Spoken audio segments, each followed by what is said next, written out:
know, I mean, that's it. That's all we get. Oh, we're just assessing. We're just assessing. We're not saying anything about anything. Why do we have to have Facebook to find out what's going on? Most of us didn't take between Facebook and local Walmart hanging out talking to people, and they don't get any information from anything. What kind of response do you want to see? Homeless Let us know what's refugees going don't on. have high-speed You know, internet. what kind of help can we expect? You know, tell us some stuff. You know, I already know I don't have a house. You know, that information I know for a fact. But I'm getting no response from anybody else. You go try to talk to somebody, and it's like they just want to herd you out. They won't give you any information. They won't talk to you. They won't do anything. And we've already talked to our insurance company, and our adjuster is standing over there waiting to go in. Yeah, because even our insurance adjuster can't get started. On that side because they can't go in and assess it. Oh, you're waiting for the insurance adjuster? Yeah, He can't get in. Yeah, he can't get in. So, you know, They're not you allowed guys, to see it. Yeah. so I think before they should start letting people in, they should start letting our adjusters in so they can go in and say, yep, it's a total loss, and so then we can start getting some money to help pay for expenses. Because, like I said, we got a little bit in the bank, so we've already spent $800 on hotel money. Luckily, our church has been coming by the hotel room 3 times a day, bringing us So, I mean, what do you want? What kind of physical, tangible things do you want to see from the people? Do you want to see housing? Do you want to see, what do you want to see? Well, I mean, housing at the least. No, at least some temporary housing. Now, it's not like I want one of their trailers and keep it just long enough to where I can get something else up. Of course, with what the construction is going to be, who knows how long it's going to take to get something up. You know, because they're going to be all these fly-by-night companies. Well, I'm not using them. I'm not going to use a fly-by-night company. I know how that goes. You know, your warranty on everything is your tail lights. So, you know, we're in contact with some locals that we can trust that will be here. But in the meantime, the main thing is, you know, I want to get out of the hotel room. I want a place that's something that I can get myself. Diligently working on this plan and trying to get as many people back into their homes as possible. And so just kind of bear with me. We have it written out right now. We're in the process of trying to actually produce some maps to further illustrate the areas that will be open. But I think as I read this, I think people who live in the area will understand where I'm talking about. So actually starting at 2 o'clock this afternoon, we're going to collapse some of our roadblocks and barricades.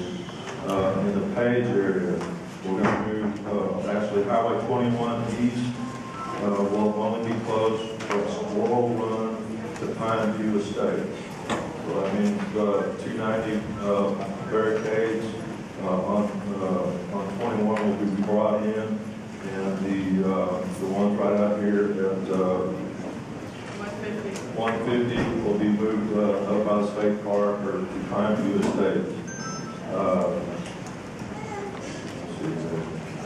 Highway 1441 from 95 to Rainbow will be now open. So Rainbow to 95 or 1441 will be open. In the Smithville area, we have Highway 71 westbound is closed at the turnaround west of Keller Road. Is that right, Commissioner? Park Road westbound is closed at Old Antioch. Cottletown Road is closed at Antioch. Go to your Trace westbound, it will remain closed at Antioch.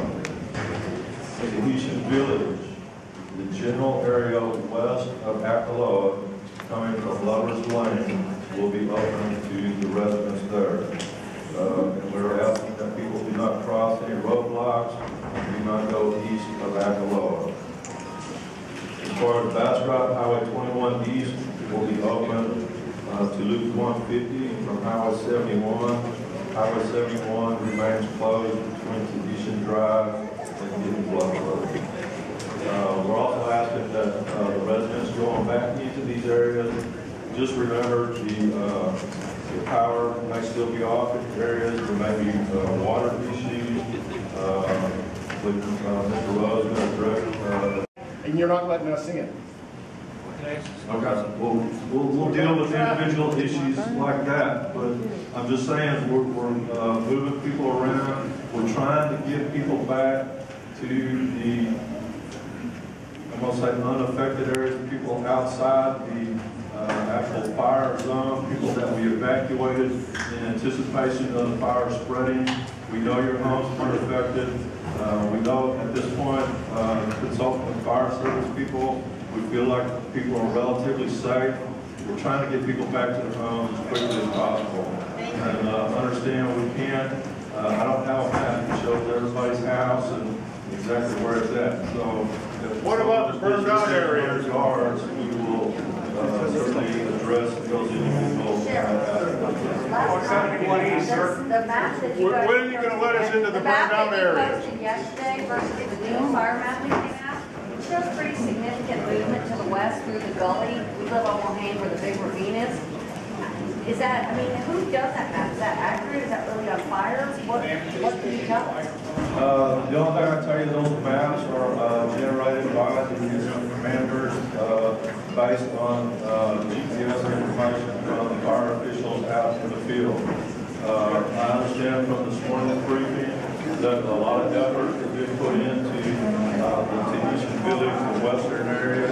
It's my understanding that those fire lines have not expanded since the day before yesterday. According to the maps they have. There might have been a little bit, I'm not sure. Okay. When are you going to let us into the burned out areas of Tahitian? Before we move forward, let me address the map issue so everybody knows what we're dealing with.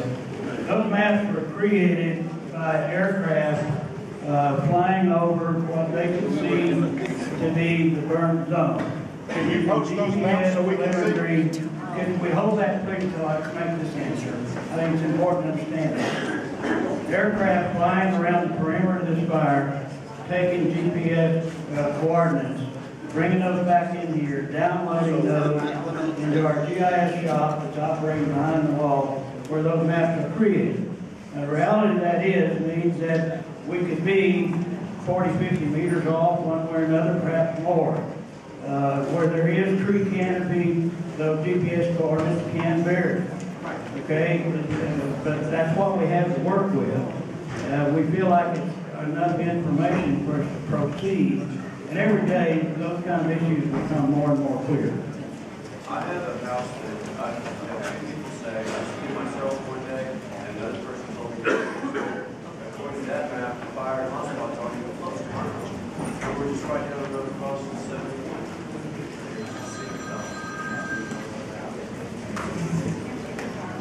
When are you going to let us into the burned out areas of Let me back up a little bit. What we've done right now is the first of many activities in terms of reentry. We're calling this a partial reentry plan.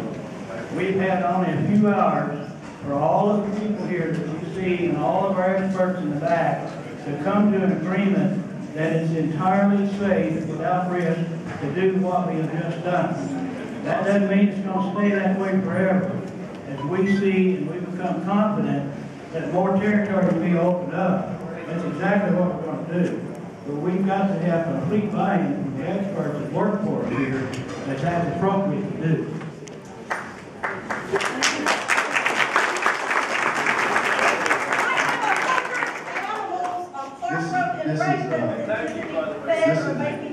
This is the phase one of our reentry plan.